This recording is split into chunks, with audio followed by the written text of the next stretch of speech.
Bueno, que agradecerte de antemano la atención y también la apertura a esta invitación así creativa que nace con mucho compromiso de estar aquí pues intentando construir un poco en este momento de desarrollo del alma.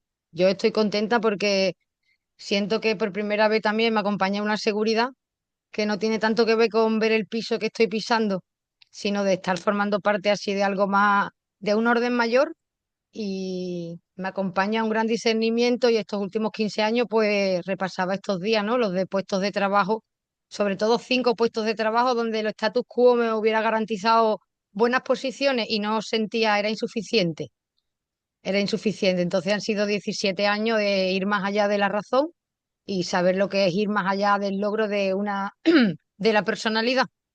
Entonces, Claro. bueno, dicho todo esto, pues agradezco mucho que este encuentro, así esta invitación de meditar así o reflexionar algunos aspectos, como el silencio y el símbolo, ¿no? En este momento, pues nacer solo con eso, con la actitud de enriquecer la astrología contemporánea y también de contribuir a conservar que la astrología pues tenga su verdadero carácter iniciático, transformador del alma y que no acabe quedando así como en unos pequeños recursos teóricos, ¿no? Así Seguro, que seguro, seguro. Bueno, y está muy bien. Tú hablabas recién de ir más allá de la razón, hay algo que me parece importante en estos tiempos, que no es no confundir ir más allá de la razón con ser irracional. No tiene nada que ver ir más allá de lo que puedo entender con ir en contra de lo que puede ser entendido y explicado. ¿Eh? Parece una sutil diferencia, pero es una crucial diferencia. sí, No confundir lo transracional con lo irracional. y la La importancia de haber respuesta, garantizado. la, la respuesta al misterio no nos pide ser irracionales, sino ir más allá de lo que podemos entender, que es algo distinto. Absolutamente. Y es gracias a esa construcción firme de esa personalidad que uno entonces puede verse. Si yo no observo que soy oprimida desde dentro de mí, creo que ahí, para mí ahí nace toda esa libertad, ¿no? Reconocer en primer término que yo ya soy un pueblo oprimido dentro de mí y a partir de ahí, pues entonces poder ir a buscar algún vuelo de libertades. Y bueno, en este momento que también es tan importante, donde se caen los paradigmas, muchos aspectos, pero a mí el que me interesa resaltar aquí es el de la percepción, ¿no? Cómo se cae ese cambio total de percepción y al irse como reto colectivo esa dualidad, pues creo que no nos va a quedar otra que, si no va a ser la dualidad, tendremos que encontrar el abrigo del abrazo en el vacío. Entonces Ujú. ahí es donde quiero como observar que no es el silencio como cualquier cosa, sino observando la ciencia, observando otros paradigmas, observando mi propia línea del tiempo, me doy cuenta de que todo es universo, la mente es universo, el cuerpo es universo. Entonces, si todo es universo, todo el universo entero para armar algo, lo hace resonando en un principio de armonía con el vacío. Entonces, desde ahí, de ver la responsabilidad ética también que despierta en mí y de mirar al colectivo, ¿no? De la astrología como que somos responsables de los sueños de la humanidad. Y eso me importa mucho, ¿no? Como que hay una gran responsabilidad ética en los que trabajan con el símbolo, con el arquetipo, eh, con todo lo que tiene que ver esa importancia del símbolo. Así que en tus años Está, también de explorando, me está gustaría muy mucho bien. escucharte. Y está muy bien esto de la responsabilidad ética y está muy bien diferenciarla de algo que se usa como sinónimo pero que no lo es, que es lo moral, ¿no? La ética y la moral se usa habitualmente como sinónimos y eh, en verdad vale diferenciarlos, ¿no? La moral es un criterio de bien y mal que está un poco institucionalizado, organizado desde visiones religiosas, ideológicas, ¿no? Un criterio de bien y mal organizado en relatos que son tomados como testimonios de la verdad última. Y esto es bastante relativo. Yo me considero cada vez más amoral, más ajeno a subordinarme a criterios de bien y mal institucionalizados. En cambio, la ética es el sinceramiento con la propia conciencia, ¿no? lo que la propia conciencia, más allá de lo que diga la moral, lo que la propia conciencia nos dice de un modo inexorable, contundente, qué es correcto y qué no es correcto, ¿no? Ese diálogo íntimo es el diálogo con lo ético. Y creo que eso sí es muy valioso. Cada vez me obligo más a mí mismo a ser consecuente con lo que percibo ético, con mi ética, al mismo tiempo que cada vez me considero menos moral. Y es esa ética la que revela ese orden interno de sostén. Claro, claro. Me Y, gustaría toma, también, dime. y nos lleva a tomar responsabilidad con nuestra propia percepción, más allá de lo que se diga desde lugares incluso afectivizados, que es la realidad. ¿Qué percibo yo que es la realidad? ¿No? Y eso me parece fundamental. Sí, se toma de relieve como un borde propio, donde uno solo puede instar desde ese propio relieve borde que tiene, más allá de Claro, otros sellos que sabe que siempre están manifestándose y que forman parte del tejido también y que son importantes. totalmente. Sí, sí.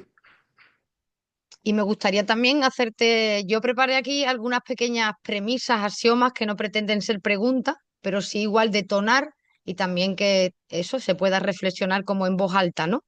Pero, por Claro, ejemplo, me parece que en la consulta, pues el astrólogo no solo interpreta, sino que hace un buen ejercicio de escucha, que escucha a la carta, que escucha al consultante y que escucha la voz del tiempo, ¿no? Entonces, para claro. este triple escucha, me gustaría saber qué piensas tú en la capacidad que tenga que tener el astrólogo o el estudiante de astrología en su propia capacidad de quedarse en silencio sin angustia. Claro, claro. Tal como lo comentas, lo primero que me aparece es correr en el vínculo que se establece con el consultante, dejar a un lado la propia valoración personal que siempre aparece, cada vez que vemos una carta, aparece una valoración. Esto es inconsciente, ocurre. No se trata de pelearse con eso, sino de eh, dejarla correr. ¿Eh? Y a mí siempre me interesó entrar en contacto con el desafío creativo que ofrece cada mapa, cada cielo, cada carta natal.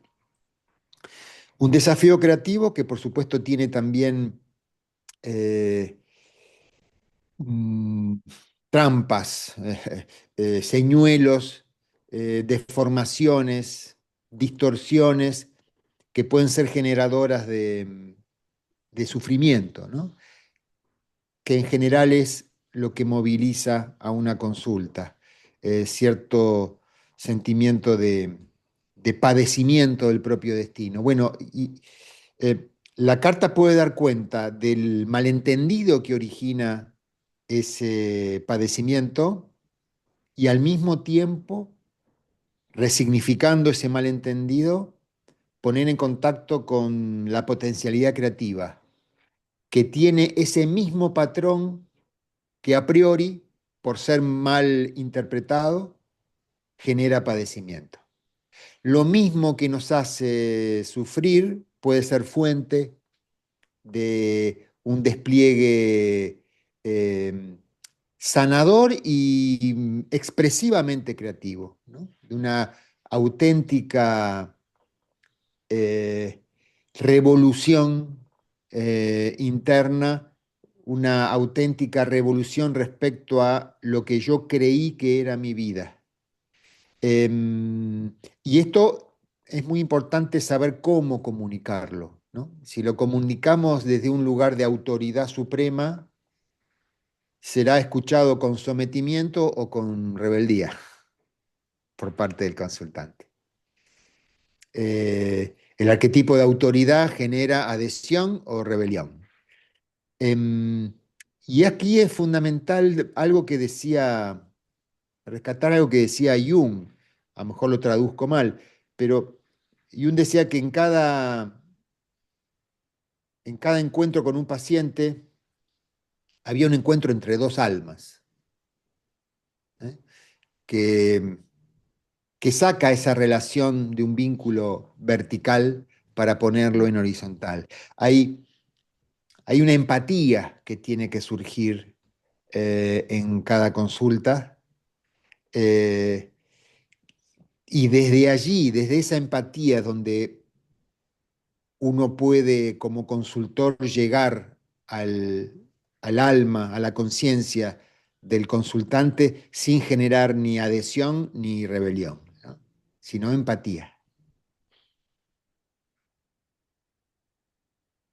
No sé qué Sí, opinas sí, de esto. opino que es el punto de una buena sintonía, eso, que se ajustan como parece que están sonando muchas canciones, ¿no? Siempre pienso yo que si uno quiere Claro. escuchar algo que está sonando en el 7.4 de un dial, no puede estar colocado en el 4.3, sino que es todo un ejercicio de tener un sintonizador y el respeto de colocarse separado, ¿no? También la percepción simbólica en sí incluye eso, ¿no? Claro, Es claro, una lectura más allá, una lectura que te hace cruzar las dimensiones, es una lectura que está en el corazón del oficio astrológico y que cruzar eso pasa también por cruzar ese silencio que te libera a ti como estructura. Un ejemplo muy común, yo siempre como exploradora de la astrología, como también como amante del cielo y del misterio, pues siempre que yo veo a alguien y lo que se levanta frente a mí no son más que los sesgos de lo que yo creo que sé hasta ahora de todos esos símbolos, de lo que yo he atravesado como persona. Y bueno, y ahí está mi humildad de dejar caer esos poros como renuncia al encuentro de que algo más suceda, porque yo sé que yo tiendo a, mi estructura va a tender a hacer fijeza con lo que yo creo que el ego como que tiene ese destino, creer resultados fijos, generar una imagen fija adelante y se olvida esa porosidad, ¿no? De nuestra claro. esencia más atmosférica que se está abriendo ahí delante de la persona, de lo que sostiene, de la otra escucha que se abre. Y está muy bien eso que comentas. Es inevitable que antes que llegue el consultante uno hace una interpretación de la carta, prepara la carta, la analiza y inconscientemente o deliberadamente uno se hace una idea de cómo puede estar actualizada esa carta natal, en qué hechos concretos, cómo será la vida de esta persona que no conozco, pero que a partir de su carta me sugiere cierto guión. Y es muy interesante cotejar esa lectura basada en lo que yo creo que sé, legítima, con lo que luego trae efectivamente la persona que nos consulta. A veces puede ser que la persona que nos consulta replique un guión que es arquetípico y que coincide bastante con lo que yo había diseñado desde lo que creo que sé, con ese guión que yo había prefigurado desde lo que creo que sé. La vivencia arquetípica es muy mecánica, los arquetipos y los mitos son guiones vivos, que pueden tomar casi literalmente la vida de las personas. Sin embargo, yo creo que la mayoría de las veces lo que la persona nos cuenta puede sorprendernos porque desborda el guión que yo había diseñado desde lo que creo que sé. Lo que nos cuenta la persona describe el mismo patrón de la carta natal que yo había interpretado, pero pone de relieve una creatividad propia de la vida misma y del universo que, que expone esto. Lo que yo creo que sé en general resulta insuficiente para contener la creatividad de la vida que nos trae el consultante. Con lo cual, cada consulta para el consultor es un ritual de expansión, de sumar conocimiento no teórico en este caso, sino conocimiento vivencial, experiencia y autoridad vivencial. Es muy común que en cierto momento, al principio, cuando uno se dedica a consulta, prepara sus cartas leyendo apuntes, libros y demás, ¿no? Y es predecible que en algún momento de la actividad de ese consultor descubra que para la carta que acaba de ser, para la consulta que acaba de vivir, no acudió a ningún libro. La preparó sin ninguna referencia externa. La referencia que tomó para hacer su interpretación y su hipótesis era su propia experiencia. Esto en algún momento ocurre. ¿Eh? Eh, y es toda una epopeya el descubrir que uno está confiando en su propia experiencia, en su propia autoridad, y no en autoridad externa. ¿No? Sí, absolutamente, porque se observa mucho alrededor, no que no son, no, no muchos quieren la libertad, sino que lo que queda más cómodo es como seamos justos, propiamente por la estructura que tiene el molde, que persigue siempre, pues eso, ¿no? Claro, Un amo que sea justo, más que de verdad alcanzar algún concepto que sea de libertad. Y me claro. parece que esto mucho de concebir el calor o la calidez que trae el intercambio de la consulta, de la triple escucha, creo que también tiene mucho que ver con el grado de ternura o de que la persona Mm, tenga con su propia herida, con su propia saber estar, con su propia historia, porque al final yo observo desde mi propia experiencia que la ternura se aparece cuanto uno más se acerca a algo que no sea el yo. claro, Entonces esto me claro, parece fundamental porque estar sosteniendo un claro. espacio con un consultante tiene que ser sostenido con algo que esté más allá de tu propio yo.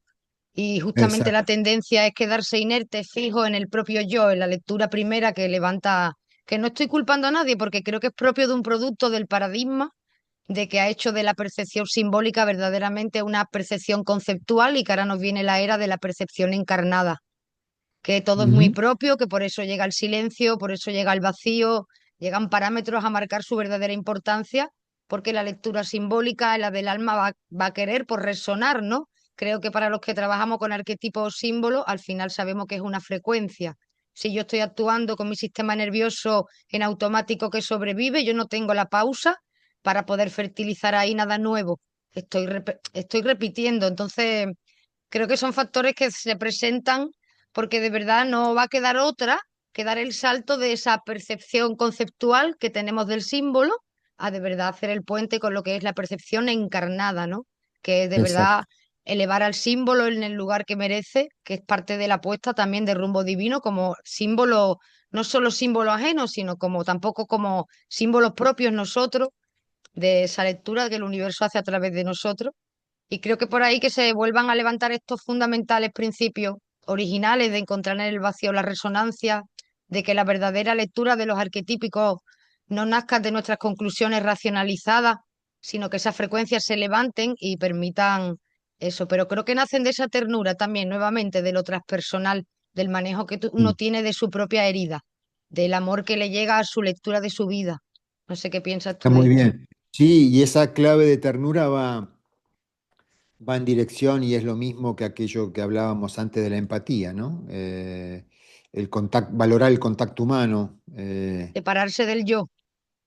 Claro, claro, claro. Por supuesto, como decíamos al comienzo, manteniendo la racionalidad de que esas dos posiciones, consultante y consultor, están diferenciadas.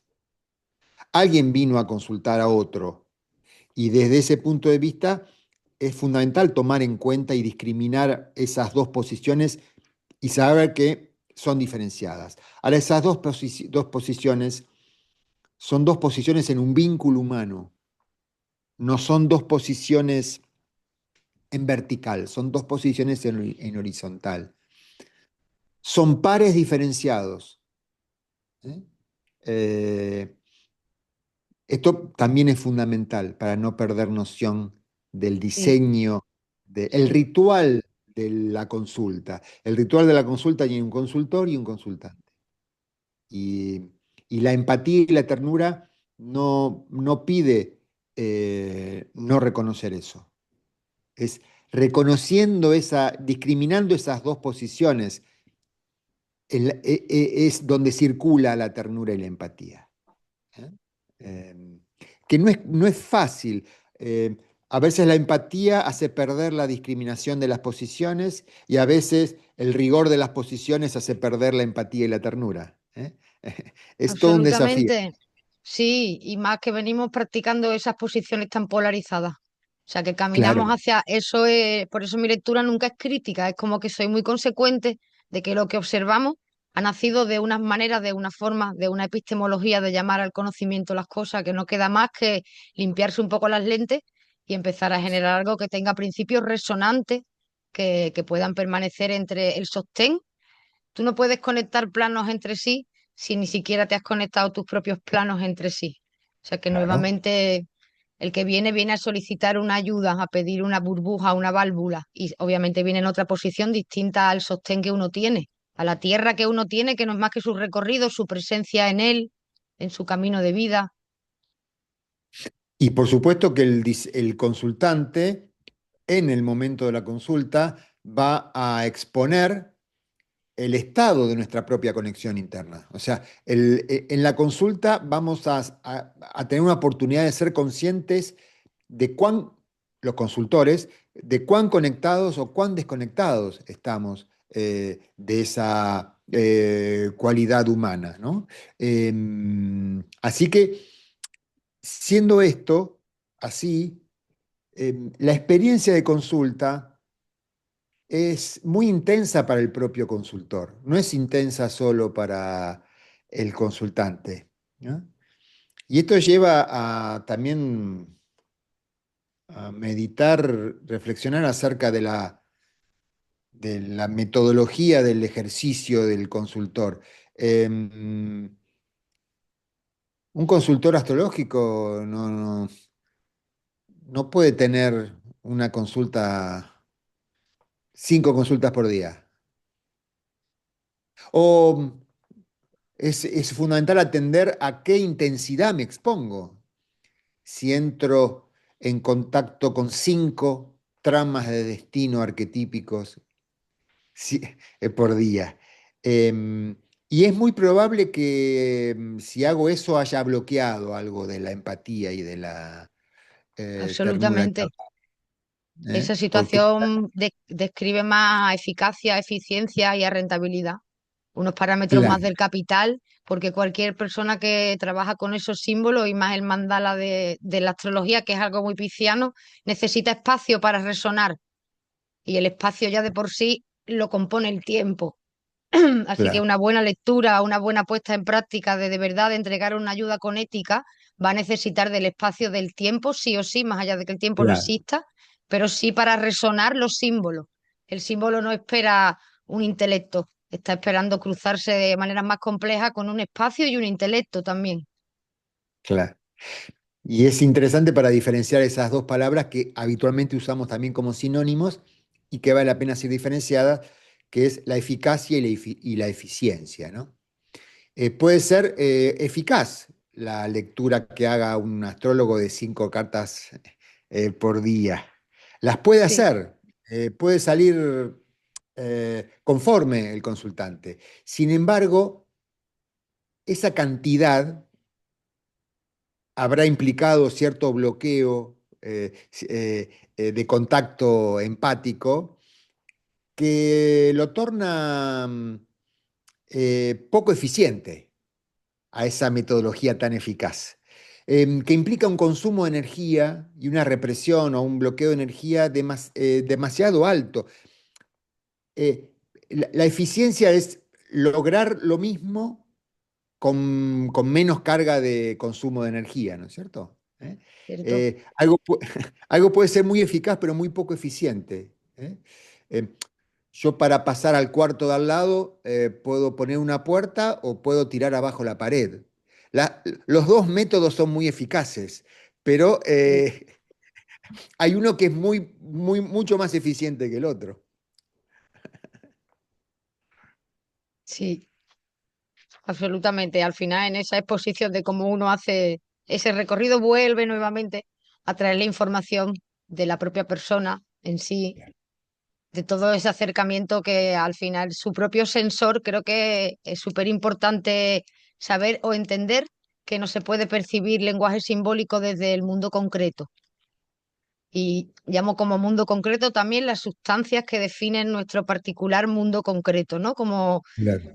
abrir de verdad bien los ojos a la transpersonalidad y saber que el ego está hecho de la sustancia concreta y justa no es la sustancia que lo hace vehículo, pero no es la que está transmitiendo el espacio para que eso se pueda entender. Claro. Está muy bien esto que dices, la, la interpretación del significado de los símbolos no puede caer en literalidad. Nunca una interpretación es literal, literalmente lo que ese símbolo significa. Siempre es una metáfora, una representación. ¿Ah? Por eso está mucho más, la lectura de símbolos está mucho más vinculado a un arte que una ciencia, ¿no? A un decir poético antes que un decir propio de un diccionario, ¿no? Y te escuchaba ayer una conversación con Rafael, esa Ah, palabra, ¿no? De utilizar alusiones. Y parece que claro, alusiones es banales, pero no, alusiones es justo lo propio para permitir abierto el contenido claro. que ahí quiere volcarse, porque en el fondo es un mal ondulatorio y cuanto uno más abierto está permaneciendo a esa alusión que hace, pues más atmosférico está haciendo su esencia en el lugar desde donde está interpretando sin ninguna duda. O sea que hace más, su percepción se hace más encarnada y la Y ilusión, es muy concreto y vivencial, sin duda que en nuestra vida, en la experiencia de nuestra vida, nos ha conmovido mucho más el verso de una poesía, lo que ha entre comillas definido el verso de una poesía, que la definición de un diccionario. Sí, estoy convencido, ¿eh? totalmente.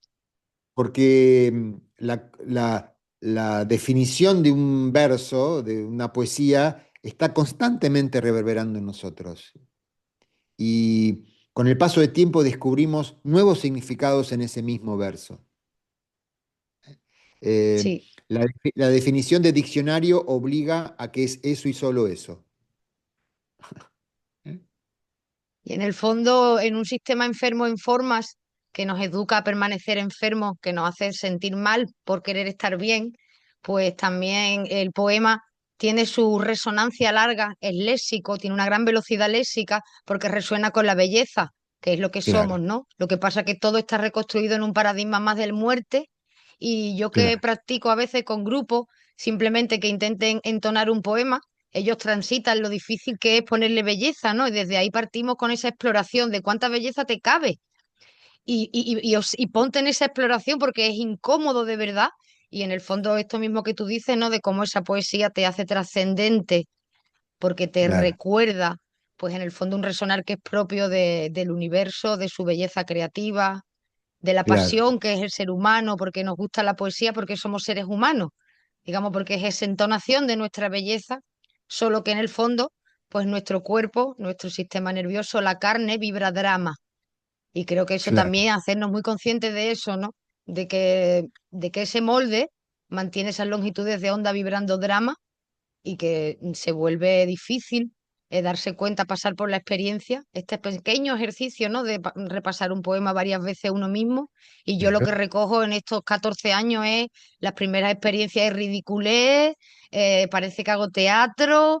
Claro, el cuerpo no encuentra ningún trofismo electromagnético con eso, porque verdaderamente nos educan para estar muy enfermos en forma.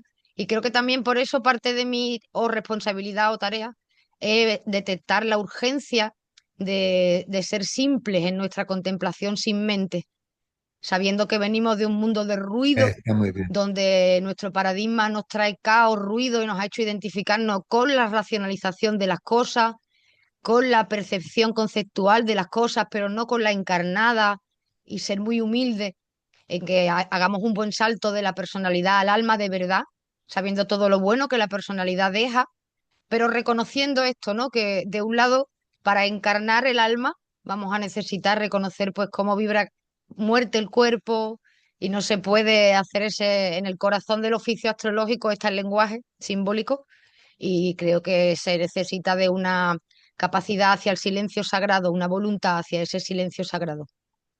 Ujú. Está muy bien. Si vos recién decías de lo simple, está muy bien alertar acerca de lo equívoco que puede ser confundir la profundidad con lo complejo, ¿no? Muchas veces la transmisión de lo profundo no requiere complejidades, al contrario. Y es algo que me obligo yo mismo, yo tiendo a la complejidad. ¿Eh? Eh, y en verdad, el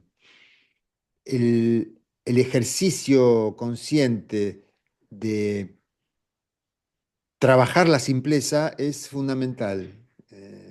De esforzarnos por, no sé si esforzarnos, pero estar muy atentos a hacer lo más simple que podamos en la comunicación de los símbolos, ¿no? Sí, está muy bien eso, sí. Sí, y también nosotros estamos llenos de huellas de historia familiar, de huellas de inconsciente colectivo, de huellas de inconsciente de territorio, pero también tenemos una huella, la huella de lo eterno en nosotros, Claro. y creo que hacia allí es donde hay que ponerse, saber saltarse, reconocer, sí, todas esas huellas que nos colindan como personalidad, pero ahora llega el momento de saltarnos a esa huella de lo eterno en nosotros, que está en nuestro pecho, en nuestra biología, en voltaje de biología, todo está en la misma chispa, todo es universo.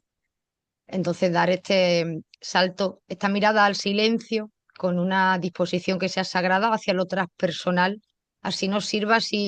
Si te incomoda el silencio, pues tómalo como un buen ejercicio de práctica y que cada persona, así desde su cotidiano, ¿no? Como que puede, no se necesita a veces grandes acciones, sino esta experiencia de ir mirando al silencio, porque es que lo observo mucho, que me encantaría que se sembrara en el colectivo, que no hubiera miedo al silencio, porque no un colectivo que estudia símbolos, que le tienen miedo al silencio, pues eso va, de un lado me encanta porque va a dejar ver de verdad, encarnar una buena astrología donde sea una transformación del alma y de otro lado, pues se verá claramente las personas que solo estén haciendo una lectura desde el ruido, desde lo lleno, y que verdaderamente se pueda marcar diferencia, pero no por una diferencia critical, sino porque el universo afuera es dos, siempre será dos.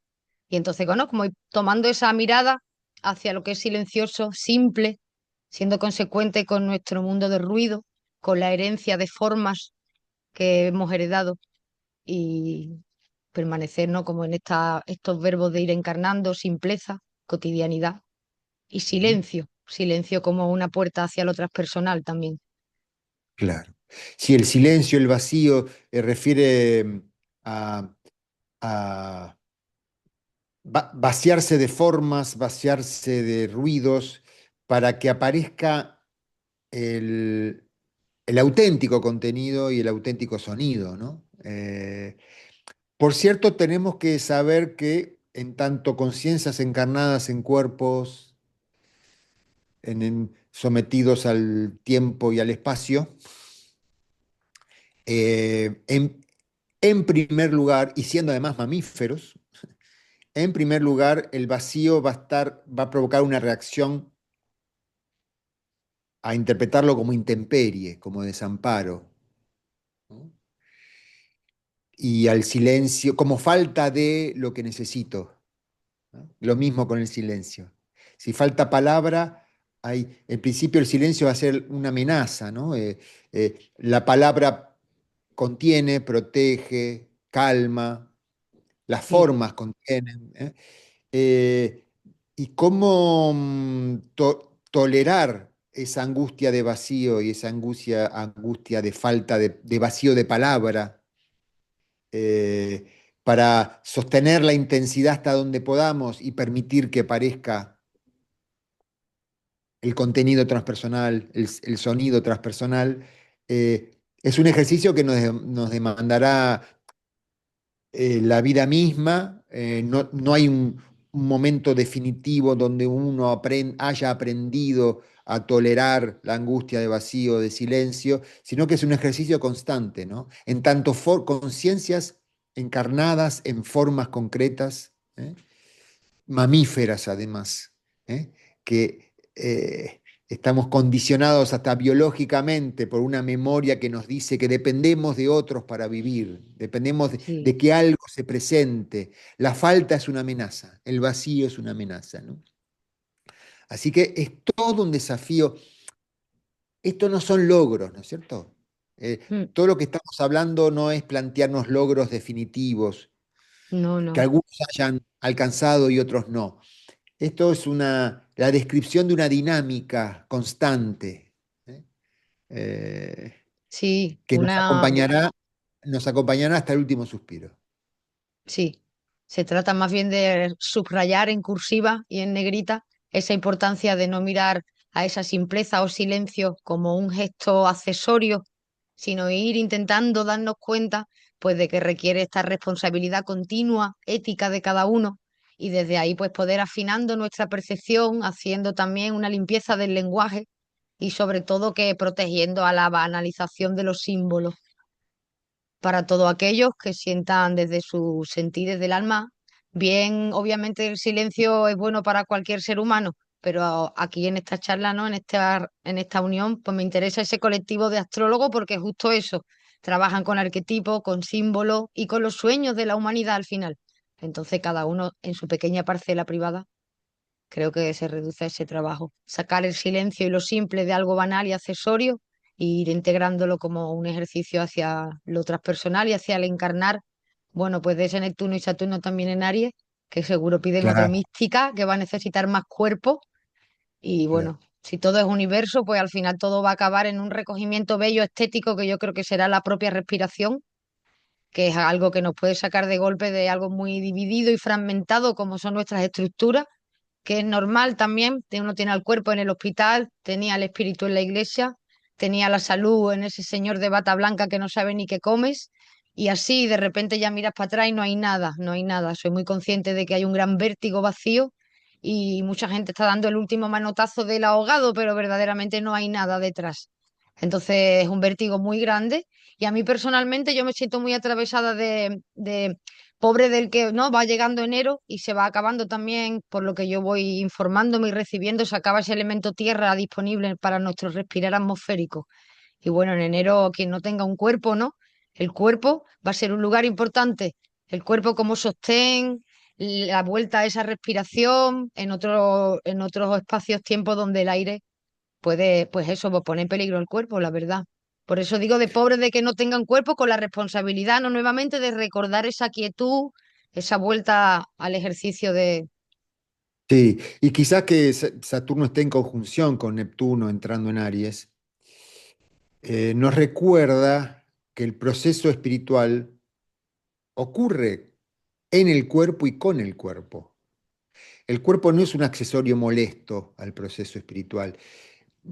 Hablando de caída de paradigmas y de relatos afectivizados, eh, la idea de que lo espiritual requiere ir más allá del cuerpo, es una idea que está formando parte de un paradigma que está en crisis. El cuerpo es el templo el alma ama el cuerpo, el Total, alma ama el cuerpo, el espíritu ama el cuerpo. El proceso biológico de nuestro cuerpo reproduce la maravilla de la vida del universo. Es maravilloso, nuestro cuerpo es maravilloso. Lo que ocurre, no nos alcanzará la vida para descubrir dimensiones absolutamente sorprendentes, creativas y mágicas que operan en la vida de nuestro cuerpo, ¿no? De modo que reunir desarrollo de percepción de lo espiritual y de lo transpersonal con la vida del cuerpo es fundamental. Es fundamental. Creo que sería un pecado que nosotros, formando parte de estas generaciones, sigamos reproduciendo el viejo paradigma de que el alma repudia al cuerpo. absolutamente. Absolutamente. El cuerpo tiene todo el destino, el cuerpo tiene el astral, el cuerpo tiene la nota, el cuerpo se vuelve la pieza clave y por eso creo que, bueno, ni siquiera es una creencia de ningún yo, solamente hay que mirar el cielo como para ver cómo se las están buscando para que eso ya suceda en un desarrollo profundo de esta conciencia del alma, saber que no es sin el cuerpo, no se puede a ningún lugar, Ujú. no se puede. Cuando uno transita sus propios procesos personales, yo misma frente a estos fenómenos he necesitado meses para que el cuerpo se pusiera a la altura de las propias ideas que el cosmos quiere tener a través de mí y hay que poner al cuerpo y hay que sostener esos principios tan básicos corporales. Y yo que ya estoy transcurriendo el tercer ciclo de Saturno, eh, em, y el cuerpo comienza a presentar, a llamar la atención, a reclamar atención, la conciencia de que no soy alguien que padece un cuerpo, que carga con un cuerpo, sino que mi cuerpo dice, revela, ¿eh? Lo que profundamente soy, es crucial. Tener en cuenta esto creo que es crucial y al decirlo me lo estoy diciendo a mí mismo, ¿eh? Me lo estoy diciendo a mí mismo. ¿Eh? Em, sí, sí, Bueno, nos lo estamos recordando. Yo también me lo digo a mí mismo como mantra diario. Bueno, Alejandro, un gustazo total para que por cuadre bien en favor. el tiempo, así con los minutos guay y nada, que esto contribuya al fortalecimiento de una comunidad que sea más consciente y más sensible y más creativa y bueno, y sepamos eso, ir abrazando al silencio como algo transpersonal, a nuestra simpleza, a recogernos de la forma y a ir tocando un pulso más interno, no tan egoico o elevado. Bueno, yo te agradezco mucho, Verónica, y te felicito por tu labor también. Aprovecho a decírtelo. Muchísimas gracias, lo recibo, vamos, súper importante para mí. Muchas gracias, Alejandro. Gracias, gracias. Buen día, buen día.